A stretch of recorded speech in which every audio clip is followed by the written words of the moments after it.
Well, I see my stream starting video didn't keep running. Hello, everybody. How are we all doing? I'm hoping very well. If we're not, then that's a shame. Let's have a nice hangout and hopefully things get better. Because that's how things work. Right, let's get to live control room. You know when you've kind of forgotten how to stream because you've not done it for a while? You'd think it'd be like riding a bike. But no, it is not like riding a bike. It is like riding a horse, but the horse is consistently angry with you. And then if the horse isn't angry with you, then things get a little bit confusing because it's like, why isn't the horse pissed off right now? I don't understand. But to set a little bit of context for this video, we have Friday. No, Friday isn't tomorrow. Jesus. Wednesday, Thursday, Friday, Saturday. 4 days till the start of the season. We have a little bit more transfer wheelie dealies to do, which could be quite nice. And Leeds United are very much approaching a match against Portsmouth. So I thought I'd have a little bit of discussion. Are Leeds United ready? What deals are potentially coming up? So let me know in the chat if you've got anything you'd like to ask or talk about. And hello, Dave Dids. And before I hop into all of that, however, very quick disclaimer. If you see this pop up, warning, at any time, there will be a very good reason for it. If the warning pops up, basically at home we are waiting for a man with a van to come and pick up a bunch of stuff out of the back garden. However, he hasn't given us a specific time. He also said that he would initially come on Saturday. It's now Tuesday.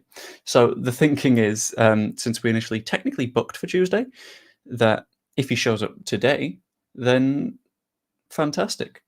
He's not given any indication yet. So good afternoon, Lee. So the current plan is, if I do a stream, which is something that I'm absolutely committing myself to for a decent amount of time with like all my attention, then in theory I might curse myself into them coming earlier than they would. So if you see the warning pop up right here, that's because they've shown up and I've got to run. And odds are the stream will end like immediately because it's going to take a decent while to move all the stuff. But that's a rough explanation of what's going on here. Anyway, yeah, we've got lots and lots to talk about, including the Valencia match. The Valencia match was a match that I wasn't able to catch all of. I've literally just had time to watch the highlights of it because of the charity walk, which did very, very well. I'm going to have a quick look at what the numbers are looking like at the moment, just to sort of get a better idea. It's currently on £1,482. I've got to add a bunch of the YouTube memberships and stuff onto that because I'm waiting for YouTube payday, because working in sports over the summer means you don't have very much money.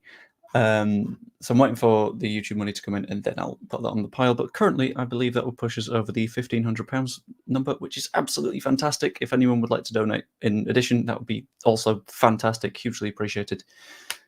Cheers. But onto the Valencia match. There were a few things that I noticed from this that were kind of interesting, and I have only watched the highlights, so you guys are going to have to correct me if I'm wrong on a bunch of stuff.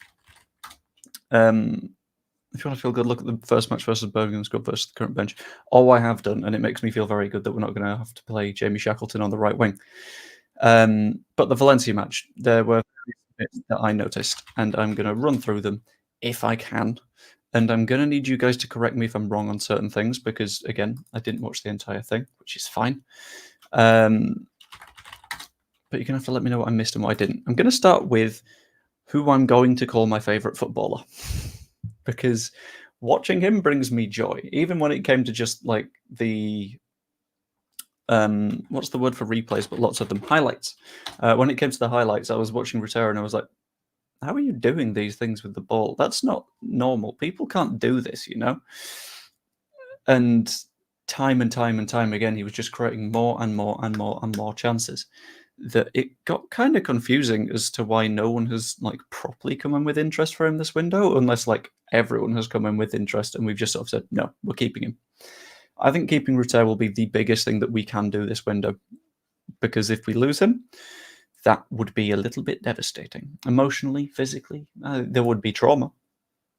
And it would be a very, very, very bad bit of trauma. I'm guessing everyone else had the same opinion, because when I was looking through Twitter afterwards, I was sort of like, oh, everyone is really, really complimentary. And people don't tend to do that because this is Twitter. And it all seemed to be like, our mistake today was letting him stay on for 45 minutes because more people will have seen him play football and more people might want to sign him. His goal was a bit classy, I saw. Just setting the defence on its arse and then dinking all of them. Whew. Very nice. Very, very nice. You're not going to complain even a little bit about that.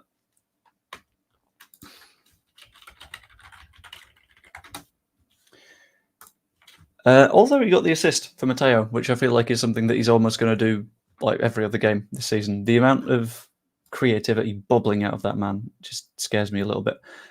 I did have a further question,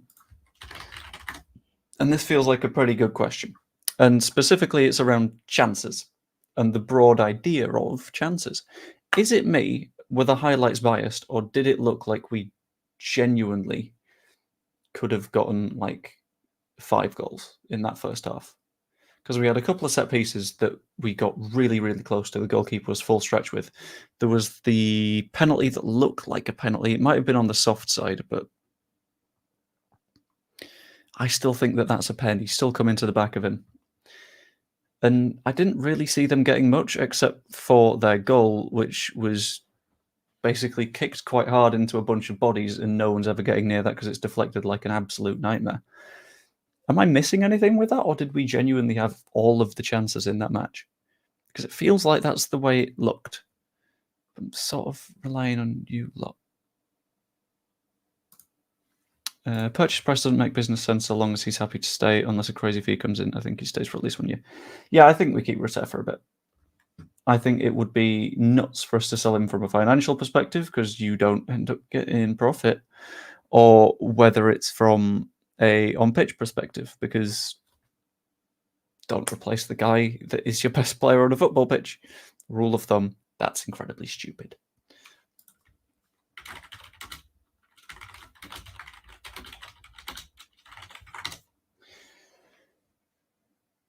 But yeah, on the chances, I didn't see them get anything. I just saw like one-way leads, and I don't know if that's the highlights like leading it one way rather than the other, or if that's just me, or if that's just something that I like to see. On the subject of liking to see, you should pop a like on the stream. Thank you very much. Haha. They had the ball over the top. Did they? I mean, it's not a thing that I saw, but was it a particularly dangerous ball over the top? Was it a sort of like loopy boy? I'm not 100% certain. But outside of Georgie, outside of their chances, I would also like to discuss our good buddy, Matteo. Matteo, who makes me deliciously happy. Honestly. The way that he moves, you can tell that he's been chatting to Pat. Because in a very similar way to Bamford, he's got that sort of like the eye of how do I break the line here, rather than specifically like what I don't even know. It's where with some strikers you can see them and you can see that they're like, right, where am I right now? And they're not the strikers that are going to do too well because they're a little bit too static. And then compare them to strikers that know what they want to do next, who are eyeing up, right, there's a defender here, there's a defender here, teammates got the ball there, I'm going to make the run in advance. And then what you have done with that is you've either completely dismantled their defence or you've gotten on the end of a chance before it's been created, which is perfect because you're then in the perfect position when you receive that chance. And it looks like Joseph has learned that expertly. And you combine that with his ability to press, the fact that he's a fantastic finisher. I don't see any disadvantages to Matteo right now, and I don't know if that's just a me thing. I don't know if that's just a highlights thing, but he looks like someone that is playing out of his absolute mind, and I'm loving it. It is good fun. 1 second, I'm getting pinged with messages, and I did tell Kayla that if there were any van updates, she would spam me with messages, but it doesn't seem to be that, so we seem to be all good. Outside of that, I'm going to continue with my little notes and stuff that I took from the match itself. One of them being Firpo. Is he effectively a winger at this point? Because what I was seeing was basically Firpo all the way up. And I'm okay with that. I'm okay with that because that's what he does really, really well, and he's not about the defensive bits. Well, he is about the defensive bits because he did it as effectively as like Byram last season, according to the numbers. But is Firpo just like a really good winger? And someone at La Masia, when he was at Barca, was like, right, we got Messi on the left wing. So I'm afraid, buddy, you're going to have to be a left back. And he was like, okay. And he just sort of owned it. Because he seemed really, really good. Helped to create that first goal, which again, really, really nice. And yeah, I'm quite happy with it. But I'm going to cover one more person in the category of... Hold on. YouTube's doing that thing where it's saying to run an ad. So what I will do is I will run one very quickly. The best way to skip it is click it and then leave, and I think that does the job. But if it doesn't, let me know. But if I skip ads every single time, then YouTube hates me and doesn't like to suggest the stream. So I'm going to click the insert ad button. But if you click it and then piss off, you should be fine. Sorry. We're saying the same thing at work. After Valencia, Firpo looks like he's been forced into a defensive style. Yeah, I see that. But it looks like we're now sort of embracing that and working within it. But the final player that I was going to discuss would be Ethan Ampadu, who club captain at the minute. And I really liked what I saw from him, not just in terms of on the pitch, because we know that he can find that delicious long ball that somehow plucks out the perfect player every single time. It's like, I don't know how you do this, Ampadu, because it looks like you don't even watch. But there's also beyond that. There's also the sort of team leadership stuff. So, for example, when someone went absolutely flying in on Bogle, Ampadu's the first player over to go like, right, hang on, you don't do that. Calm the fuck down. And it was spectacular, fantastic. And keeping an eye on him after that, it was like, okay, so for some reason Ampadu has been booked for that malarkey, despite the fact he was shoved in the throat. It was definitely a red card for me, but okay, we move. And then there was the incident with the red card, the one on Firpo, which was a wild challenge. At that point, you can tell that like the heads are gone. I'm not entirely sure why they were acting like that in a friendly. Maybe it's because they were being absolutely pumped.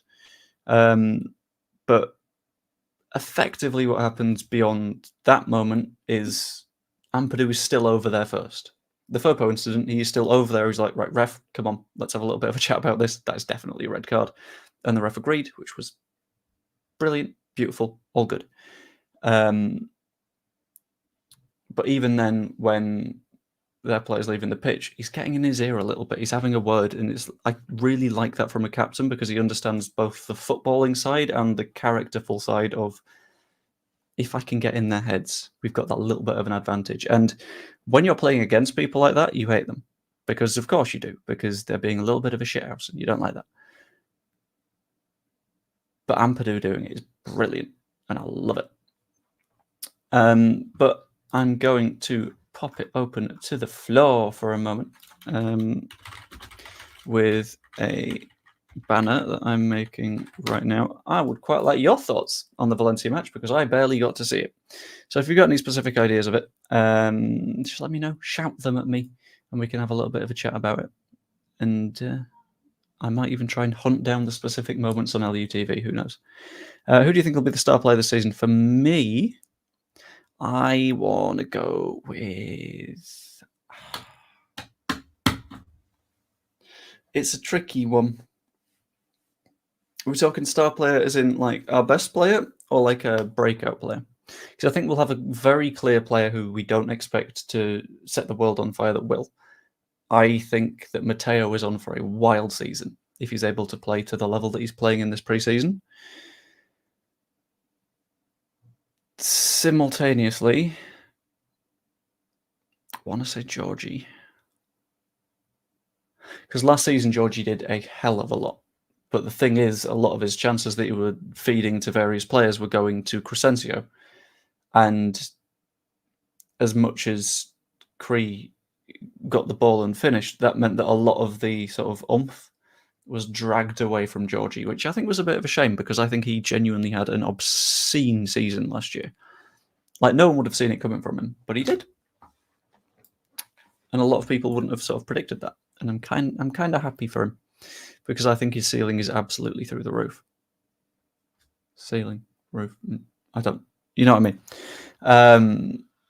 Ilya Groove's run-ins into the box are amazing. I also quite liked that. I noticed that admittedly, I only got like 8 minutes of highlights, but I was watching through them and I was like, that's a surprisingly high position for Ilya Groove. But it works out. And if it works out, I am more than happy with that. 1 second.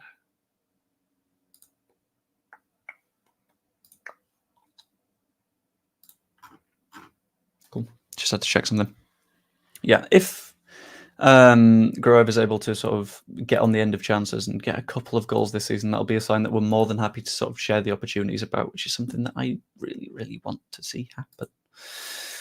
But whether or not it will, I think we're going to have to find out. We'll miss Cream massively, but I feel the other forward players have a chance to shine this season. Yeah, I think one of the concerns I had towards the end of last season was a lot of the time we'd be like, I don't know what to do. So instead of doing something creative, the ball would go to Cree and we'd get stuck. Because defenders had sort of learned, okay, keep him on the outside, don't let him do the cutting in, and then we'll be okay. And then we'd end up in the horseshoe of doom where it's like, okay, pass to the right wing. Okay, right wing can't get through. Back to the midfield, back to the centre back to the midfield on the other side, back to the wing. And that would sort of happen for minutes on end because we wouldn't be able to create an opportunity. But right now, I think we've got very creative players in a very creative structure. And we've got options on the bench, which I think is really important. I think a player that might not start every game but will be absolutely key, for example, is Brendan Aronson. Because, A, he only got 1 highlight, so I don't know how he played for the most part, but the fact that he is able to ride challenges now and play fairly decent balls is good, but he's also a very direct player. And that means that if we're struggling with the horseshoe of doom stuff, then we can always just say, right, we'll take off Gruev and put Aronson on then. And then we can get a lot more aggressive, and it switches to more of like a 4-1-4-1 kind of shape, which I think would be a very, very good idea for us and will get us going in the right direction without any huge worries, I think. Depending on who plays on the left instead of Somerville, I think Firth will be one of the star players. I think Firth will be one of the stars anyway. Like, even with Somerville in that second half of last season, I think he was one of our better players fairly consistently because he would just know what he was doing. He's just good. And a lot of people might doubt that, but defensively is where his weaknesses lie. But whilst that's the case, behind him right now, he doesn't need to do all of the defensive stuff. You've got Ampadu in midfield who can do the defensive game and is happy to drop in a bit. Rodon and Strauch know what they are doing. Strauch is happy to drift out to the left and cover over there. So I think that Firpo issue isn't really going to be an issue this season. I think it's going to be a little bit more comfy, a little bit more cozy, and we can be very, very happy with it. But outside of that, we have other things to talk about. We have more than just thoughts on the Valencia match, including various wheels and deals that look like they might be on the way. I think we've got 3 players potentially coming in. But I'm going to start with the one that looks a little bit more concrete of all the ones that are being discussed at the moment, and that one is John Rowe. John Rowe of Norwich. Norwich. I don't know why he went all West Country when it's more like... I was going to say Skegness. No, it's not, but it's Lincoln. Is it Lincolnshire? I don't know. I am uncertain. Hi, Joe. I've completed the LWW 15 times. I'm feeling for you. Thank you very much, Tony. As I said, I will hold the threat of I will show you the blisters over you guys' head if you decide to misbehave. Because they ain't fun. There were some points where, because I did a slightly adjusted version of the walk, just so more people could take part, because it felt like a bad idea to sort of solo what is effectively a wild walk without any support as a first time. That would be bad. But even this version, there were some lovely chunks where farmers would simply have forgotten that they had footpaths on their fields, which was kind of them. Which was really nice, yeah. And you'd get nettles that were up to like here, which was good, but we've dealt with it. It's okay. Norwich fans I've seen on YouTube believe he goes for 10 to 12 million. I think that isn't too far off, to be honest with you. Having a look on SofaScore, and I know that the odds of the sort of estimated player values and stuff like that on SofaScore are effectively bollocks. But the fact that that's got him down as like 9.3 million euros, I think that's underselling him. But you need to consider the whole, he's got very little contract left issue as well. And I'm going to have a very, very quick sneaky peek at his information and the data. If I can find it. Statistics. There we go. Cool. Going to bring up his heat map. Share screen, genre. Boom. Yeah. So, initially, I was thinking to myself, right, okay, so we need a left winger to replace Somerville. I saw this and I was like, I don't know if we do. I think we just need a winger who can go absolutely anywhere. Because if we're going for a more sort of versatile structure in the front line with, for example, Fopo being more than happy to sort of drift out wide and stay wide and make those diving runs, I think Rowe could genuinely be sort of perfect.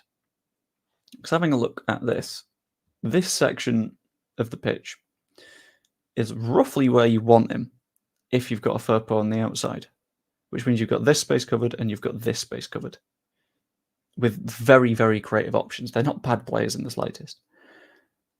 And that means that you have A, Firpo able to cut the ball back from these incredibly dangerous areas, and B, you've got John Rowe just sort of getting plenty of opportunities in this area. Plus, Matteo is in the area, plus Ruter, plus potentially Aronson, plus on the other flank, you've got Bogle, and you've got James or Nonto or anyone that you want. And I think I had another look at all of these sort of numbers and stuff. He managed to score 12 goals last season off an expected goals of 5.36. The man is a machine when it comes to outperforming his sort of like expected level, which is perfect because what a lot of people have to say about our players is that when they've got the chances, they're not putting them away.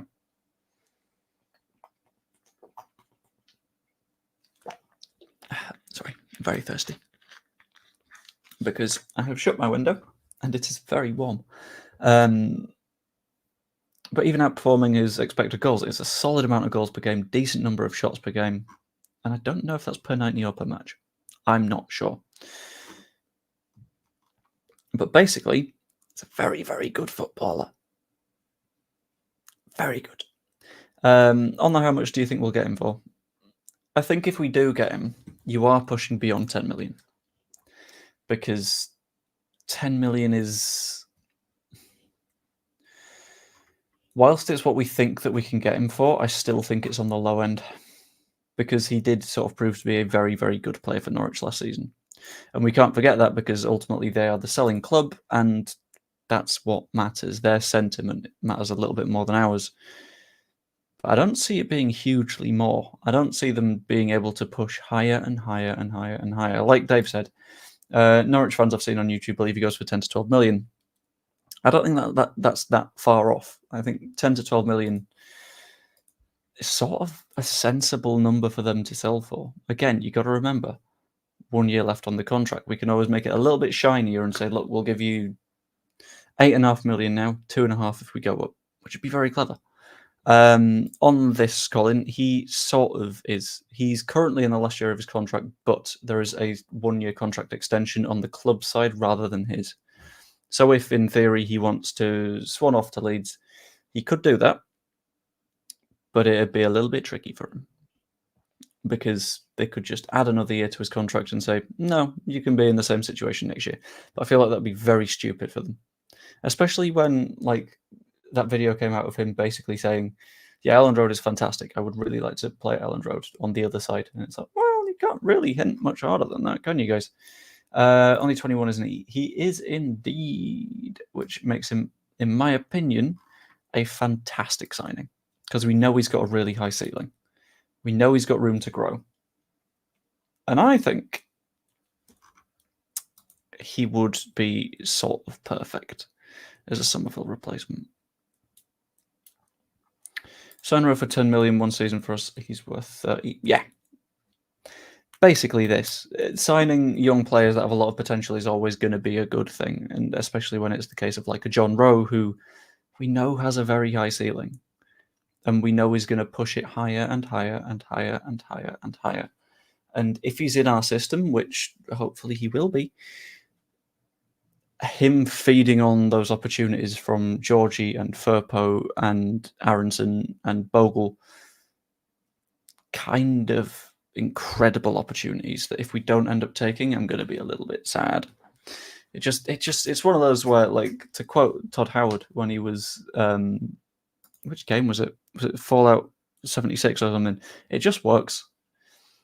And even then, like, if it doesn't pay off, we've still got Dan James and Nonto behind him, and in theory, like,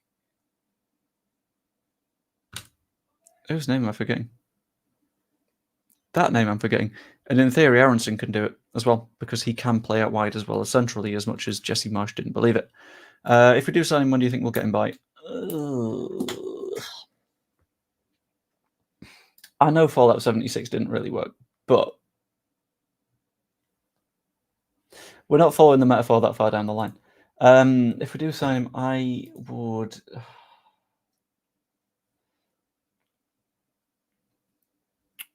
I'm convinced that it wouldn't run as far as Saturday if we were to sign him, because that makes it difficult for everyone. That invites a lot of questions, A, on the Norwich side, because on the Norwich side, you need to consider that they need to know exactly who is going to be able to play in that first match of the season. Holy, thank you very much, Football Guru, for the 5 memberships. I appreciate that.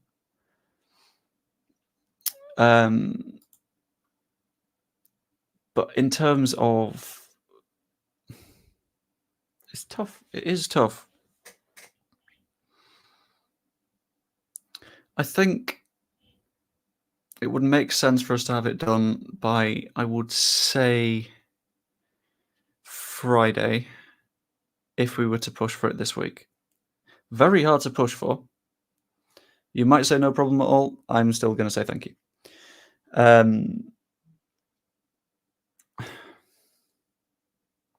Yeah, it's one where ideally as well, they wouldn't want it to run to Thursday, because at that point you've got your preseason presser, and if you are whoever is managing Norwich this season, I've completely forgotten their name. If you're the Norwich manager and you are met with question after question of, yeah, but you're losing John Rowe, then immediately all of the confidence drops out the group. If there is a move to be done, they will want it done, I think, by Thursday, or at least in the latter stages by Thursday, so they can just drop in a "we're not going to talk about transfer business today" thing. Would make the most sense, I feel. I do kind of like this idea. I say we sign him and introduce him against Borough. Depends on how seriously we want to take the Carabao Cup, because I think sign him this week, introduce him for the Portsmouth match, and then in theory you can have him debut against Borough. And then it's a Carabao Cup match, so there's not really any stakes involved. It's a fairly low stakes, sensible match, and I don't think we're that bothered about the Carabao, because promotion is more... That was a fun hiccup. Promotion is more important by a margin. It's not close. Johannes Hofthorup. Norwich used to coach young good players. Okay, cool. Thank you for letting me know. For some reason, I think I confused him in my head with whoever was the Brighton manager, who I've also forgotten, which is nice. But that is the discussion on John Rowe. I feel like he probably comes for 10 to 12, if I was trying to take a guess. I'm not 100% certain, but it feels like that's the sort of number that the two clubs are likely to land on. There has also been a lot of discussion on the Willie Nonto stuff recently, and the 23 million quid bid that was reportedly rejected by Leeds United earlier in the window. I've seen a little bit of discussion about this being a prospective propaganda-y thing. And this is where it gets a little bit complex, because I can understand it. Because, yeah, if you're the club, you're going to release a thing like, look, we're not selling everyone. We rejected 23 million quid for this. But at the same time, I'm not seeing all the people that are looking at it and being like, that's a bad thing. The number of people that are like, oh, look at what we rejected. He's in the shop market. No, to me, that feels like we're sort of sticking with our guns. We're sticking with okay, no, we had a price, we're not selling below that price. And then at some point, the YEP have asked the basic question of, have you received any bids for Nonto? And the club, in response, have said, yeah, fair enough. Because at that point, it's very, very difficult to just sort of keep noping things. Because I imagine the YEP fairly pissed off about what happened a few weeks ago with the grey stuff. So it makes sense for sort of the club to get back that good relationship with the paper and sort of go, right, okay, we'll be completely honest about all of this, because it would be stupid if they weren't. And importantly as well, Everton haven't refuted this in any way, shape or form. And if Norwich, who are in big financial problem, are reported to have made a bid for 23 million quid for a championship player whilst they are struggling financially, you probably say no, because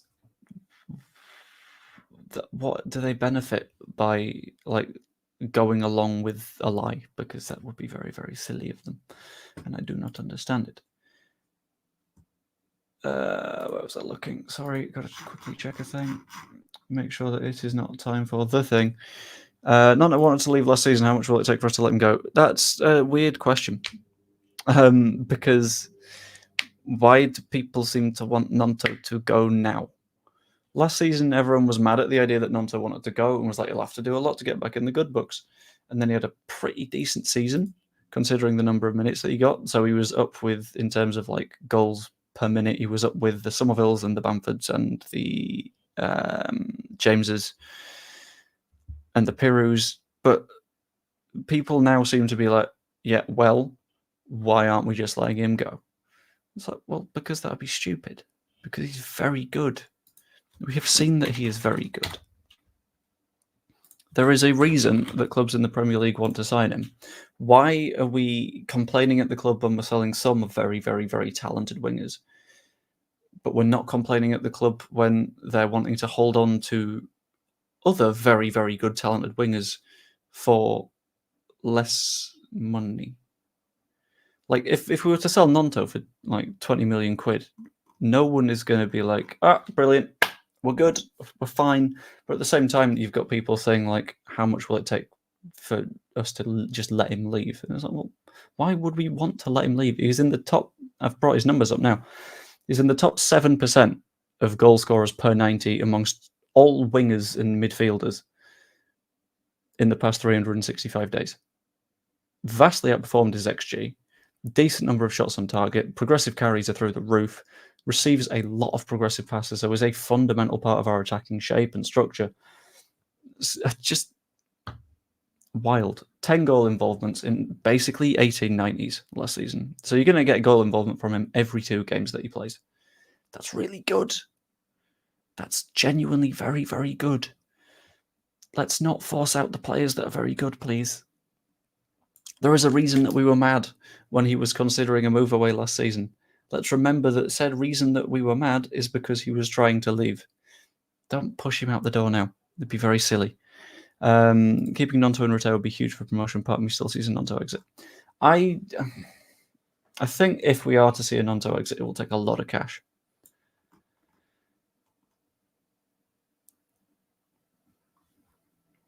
It will take a hell of a lot of cash, especially considering this with a 30 to 40% sell-on clause, because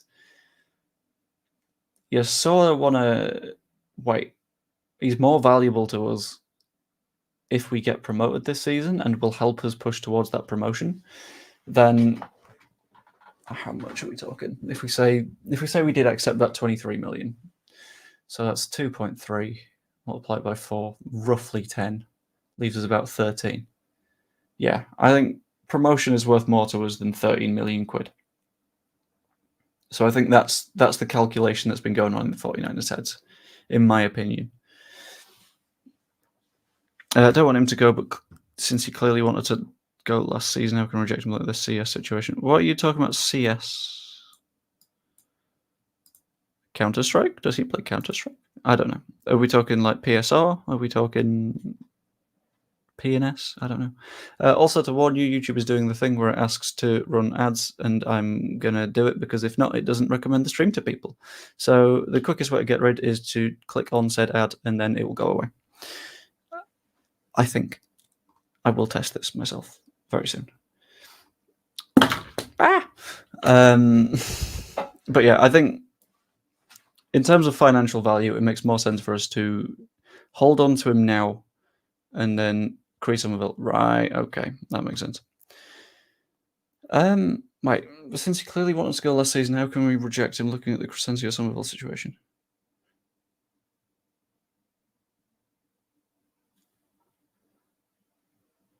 Is that effectively a way of saying that because we've sold Crescencio Somerville, we need to sell Willie Nonto? Or I missed something? Because surely having the money from Somerville means that we can retain Nonto. And we don't have to sell him, which is sort of the big problem. Love your content, Joe. Keep smashing it, my friend. Thank you very much, Rick. I appreciate that. What was I going to say? It was Nonto based. But also, I think Nonto himself will have realised by now that there are benefits to him sticking around. Because if he doesn't stick it out at Leeds, then what's he going to do? He's going to go to West Ham or Everton. West Ham's already taken up. And he's not going to play much. And he's going to be sort of stuck in that cycle of being at Everton under a Daichi system, not being able to play the progressive, interesting, fun football that he likes to do. And then ultimately sort of there's a risk of stagnation. Whereas if you spend the season at Leeds, have another really good season, it doesn't matter whether we go up or not. We've proven that if we give players a hell of a lot of time, then they can immediately go into the shop window and be worth a lot more than they were at the start of the season. Somerville, at the start of the season, had barely played senior football. Not much. He was sort of circling, and admittedly, he played a fair bit under Marsh, but he wasn't going to be the 25 to 34 million pound player that Somerville was.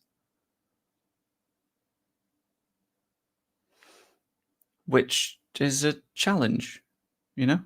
Somerville was triggered by a second phase European competition clause last season. He offered to stay if we got promoted. We didn't. Okay. That explains a lot. Which is... Ugh. Ooh. Let's have a look at this. Sorry, I've popped open news now, just to see if there's anything actually interesting going on, or if it's all bollocks.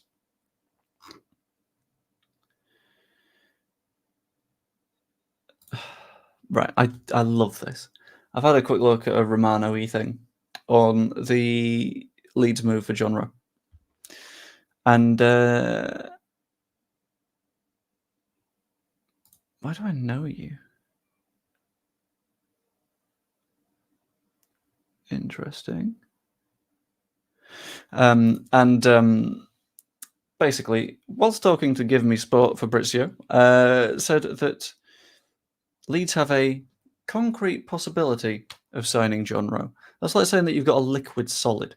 That they mean the opposite things. Concrete is, yes, happening, good, certain, solid. Possibility is one of those flimsy words that you use when you don't have any idea what's going on, and sometimes that feels like what he's doing. But the fact that there is a little bit of discussion from him, of all people, tells me that that's positive. There's potential movement in that direction. Just going to steal his quote, like he steals his scoops. Yes, he's a possibility. It's true that his name is one of those they are considering internally at the moment. Ow, I've got hay fever. Sorry about that. I'm told that still nothing is close to being done, but it's a concrete possibility. Bloody hell. For sure, they'll replace Somerville. They're assessing all the options, but I think Leeds will be fast on this one because they made good money with Somerville. Also with Gray, they have money to invest. They'll surely do that. And in addition to that, we are not only considering signing a winger, but we are looking at a central midfielder. And the specific name of the central midfielder that we are in conversations for seems to be the Liverpool midfielder, Bobby Clark, who I know very, very little about, but I know that he's played a little bit of football last season. 14 senior appearances, a little bit in Europe, a little bit out of Europe. But the bit that caught my attention was that in the Europa League, he played 98 minutes, got a goal, and got an assist, which is really good, especially for a very, very young player such as him, because like you don't have that much experience and you've played sod all senior football. Why are you doing that? You're not in the position to be that good, you know.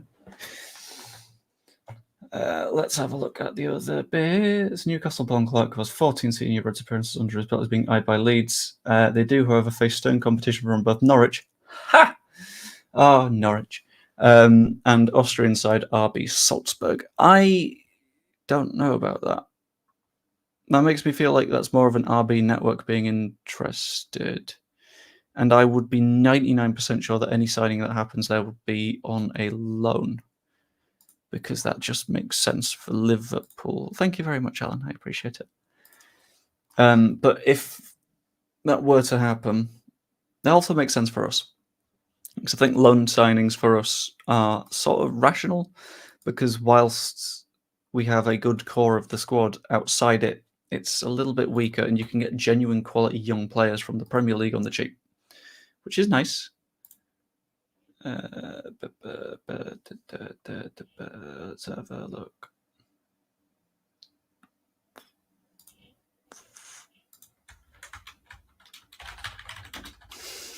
Sorry, just checked a message.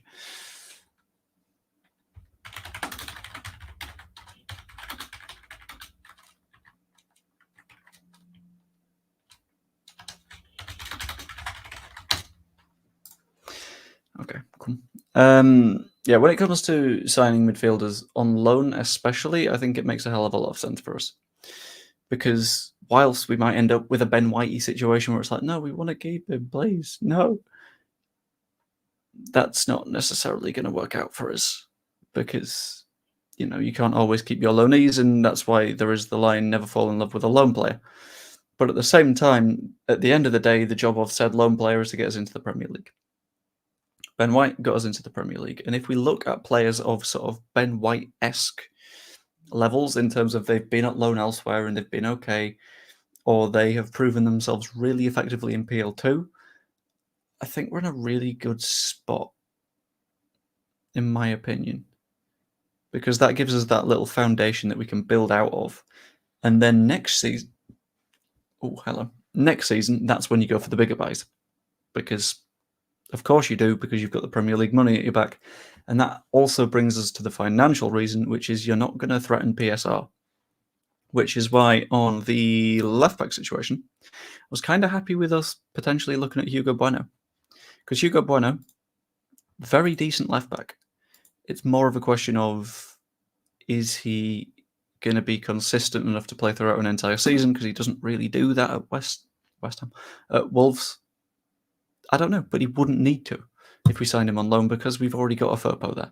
And we can already continue to sort of focus on that, and we can build a squad. And at the moment, we've got the core, and it's about putting the shiny bits on the outside. And I think the shiny bits being loans makes a little bit more sense. But we are going to hop into one more question, and that is around the final squad. Not final squad, current squad. I'm going to do a poll.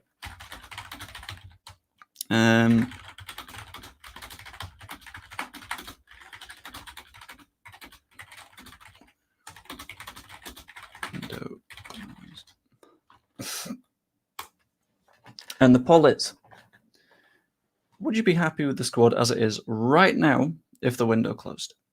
Just a yes or no. Very, very simple. And I kind of want to know what all you guys are thinking, because I'm not sure where I lean. I'm not sure at all where I lean. I think I'm leaning more yeswards, I'll be honest with you. And part of the reason for that is, like, compared to last season, yes, the top heights of the squad, maybe not as good. At the very, very top of the squad, you've got Somerville not here. You got Gray not here, and his ceiling was insane.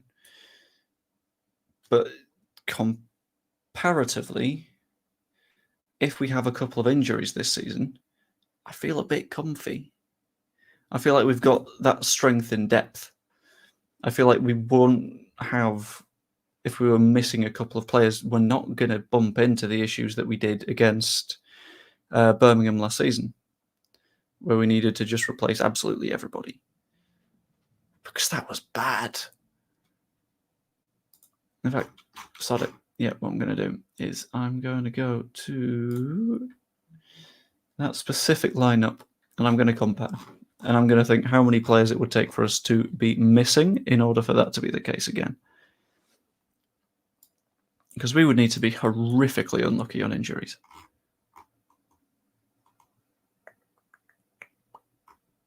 Cool. Present. Share screen. Bosh. Cool. Right. This was our lineup in the Birmingham match. Matteo Mato, fine. Big fan of him. Does the job. Luke Ayling at right back. This was sort of the period in which we were like, is Luke Ayling really a good enough right back? I don't really know.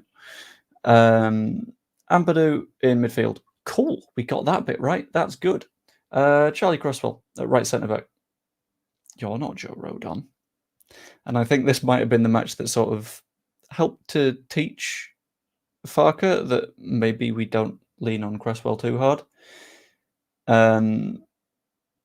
Then at left back, Sam Byram, not a left back, so that's a little bit of a problem. In central midfield, 22, Archie Gray. Brilliant, Archie Gray in midfield, that's fine. However, this was before we knew that Archie Gray was a good footballer. If we would have known that Gray was a good footballer, then maybe this would have been a good decision. But let's not pretend that at the time this was anything more than it's been pushed on us. Next up, we're going to go to the left wing, which is Dan James. Fan Debbie Dozy. However, Dan James, more of a right winger than a left winger. Him playing on the left, not great. Behind, Jan Poveda in the 10. Sure, why not? Out of options. On the right wing, Jamie Shackleton. Brilliant. I'm really, really glad this was our squad at the time. And up top, Joffy. This squad that we played in this match, I think comes about 11th in the Championship. And if you compare that to what happens now if we're missing 2 or 3 players, I genuinely think we're all right. I think if you list 3 players,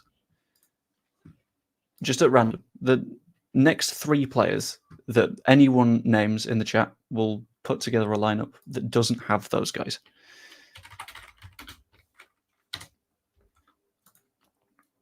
Because I genuinely think we could tank injury problems at the minute. 11th is mad. That squad there is almost relegation fodder. I think you forget how bad the Championship is sometimes.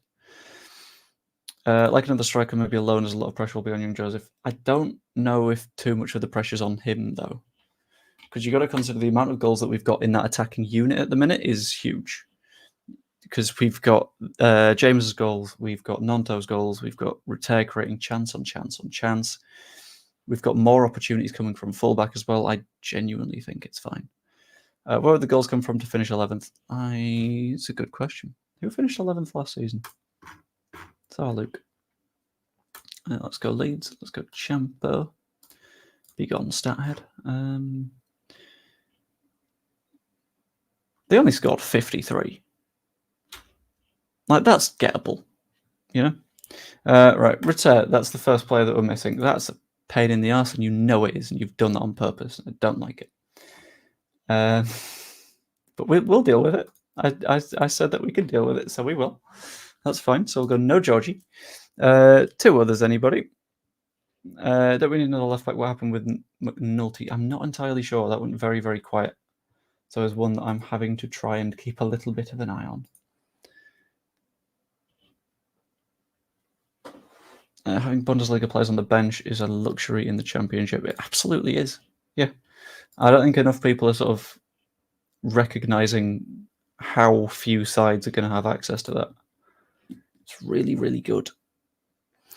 But do we have any other shouts for players that we are banned from putting in this first 11 to sort of match the hardships that we faced in the game against, what's their name? Birmingham. There we go. They're a League One side now. We don't need to remember them.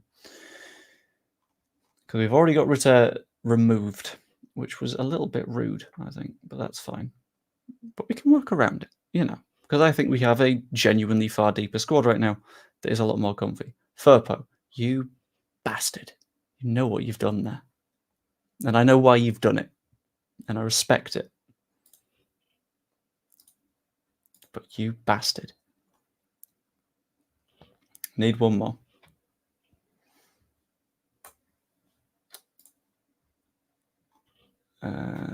Going to short, cool, whatever. How do I make you 10s? I don't know. I don't know at all. Okay. But we need one more player to go missing that I'm not allowed. Rodon. Thank you very much. Random stuff. So we're going to make a side without Rodon. We're going to make a side without Firpo and without Return. So, show this up instead. Let's go with the basics first. Let's start with Melier in net. I'm very surprised you guys didn't take Melier off me. That was very kind of you. We're going to go to the 3 at the back because, of course, we are, because it will work. We're going to go with Stroke. We're going to go with Uber. And because you have banned Rodon, I'm going to get a cheeky little bit of Ethan Ampadu. Alvarez to Atletico and Olmo to Barca. I like Danny Olmo. Well. Right wing back, I'm going to go with Dan James because he can play there. No, I'm not actually. Right wing back, I'm going to go Bogle. Because at the left wing back, I'm going to go Dan James.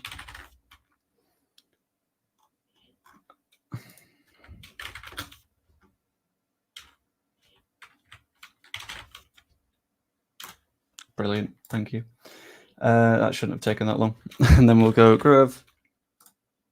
We'll pair effectively with Rothwell, like the delicious fine wines they truly are. Thank you for allowing me to retain Matteo, who goes at the top, with Piru as one of the 10s. And I'm going to behave. I'm not going to give myself Bamford, but I'm going to say Nonto as the other 10. That, I think, with a couple of players missing, and I made sure that you guys were allowed to take the good players as well, ain't half bad.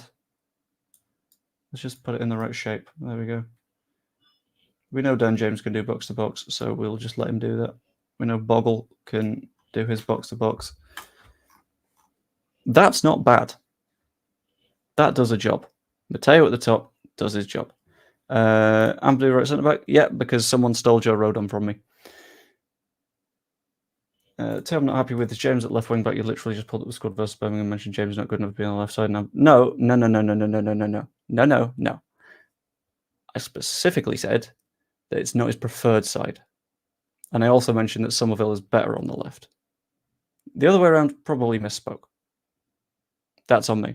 If I said the wrong thing, that's my bad. It's more of a point of, if it comes to it, if we are in a fairly desperate spot. Odds are, we're not going to be in that desperate spot. The only reason I didn't consider going 4 at the back and putting Vuba there is because you also nicked Rodon. But that is a side without Rutert, our most creative player, Rodon, probably our best defender, and Firpo, our only left back. And it's still reasonable. It's still a side that would do quite well, and I think I agree with this. That's probably a top 4 side. And that's whilst missing some key players. Which ain't half bad, Attacking-wise, still strong. James and Bogle, we know, can fly up the pitch. Rothwell, nice little powering runs from midfield. Nonto still doing his fun little bits, and Piru also as a 10. Piru will just be somewhere. If I wanted to, I would have probably gone Bamford and Joseph both at the top. That would have been quite fun. 1 second.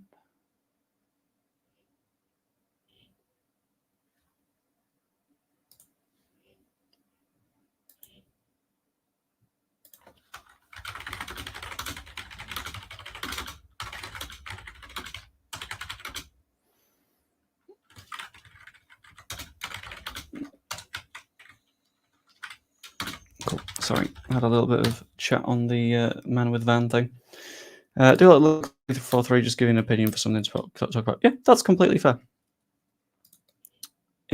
Yeah.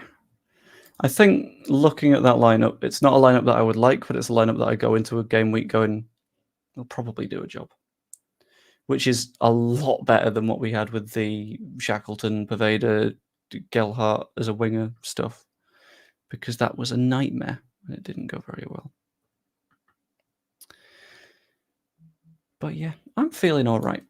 But before I choose to end the stream, I'm going to go to Questions Corner. I do quite like Questions Corner, in which let's just have a little bit of a natter, bring the stream to a close. I'm going to close after, I believe, an hour, which gives you guys 4 minutes to shout stupid questions at me, to shout clever questions at me, absolutely anything. But I am still in the position that if the squad is as it is right now at the end of the window, I'm very, very happy. Because it's shown a vast improvement from last season. Can be happy with it. All good. But yeah, Questions Cornery time. Have you recovered from the walk and well done? I have recovered from the walk. Feet are still a mess. They tend to take a while because blisters. But once they are healed, we should be okay. The rest of me basically fine-ish now. Slight ouch in the calf, a little bit in the hip, but outside that, we're all good. Do you think Joffrey will stay? I think yes. I think he is a potentially reasonable rotation option within the squad at the minute. And I think he probably recognises that like getting promoted isn't going to be a bad thing for him, if that is to happen. And it puts him in a reasonably good spot going forwards into the future. Does pineapple belong on pizza? No, but I can see the appeal. Because you've got spicy and you have sweet to balance it. And if you ain't got the sweet, then the spicy's lost and confused. So I don't enjoy it, but I can see the theoretical reasoning behind it. It's like chili chocolate, you know? Will Piru come good as an impact sub? If he understands his role, then yes. If he doesn't understand that role, yeah. This I can understand, because, like, you've got the spicy, but with a Hawaiian pizza, I don't understand it. Because a Hawaiian pizza is literally just, what if we did the sweet, but we forgot to spicy? And it's like, no, you got to do both. If you don't do both, then you're sort of missing the point, you know? Will Byram hold up this season with less minutes? I think he will probably be fine, yeah. It's a question of like how fit Bogle can stay. I think Byram will be good for a few games in a row in stretches. I wouldn't want to trust him with an entire season because injuries happen. But yeah. Will Bamford score more than 5 goals this season? I think yes. Wait, I think it's minute dependent. I want to say yes, but it depends on how many minutes he gets. Because if Joseph is properly holding the stuff, if he's properly holding the starting berth, Matteo, then it's really, really sort of tough for Bamford to score those 5, but I think he will. When are you next on with Crystal? Basically, she's moving at the moment and dealing with various technical issues. So when all of that is sorted is going to be the plan. Although what I'm going to do is I'm going to screenshot that. And I am going to ping that over to her. And just sort of say the people demand it. No, in fact, spam the words like, where is Crystal or something like that. And then I'll send her that and it'll be great. That's if you want to see her do more stuff. Because I think it could be fun. What's Melly's release clause? I don't know. I didn't know he had a release clause. Still be happy if it's Rexaki instead of Rowe. I mean, yeah, because Rexaki is still a very good player. There's no sort of... In terms of the list of players that we're linked with, there's no fundamentally awful options. It's all, at the very least, pretty decent.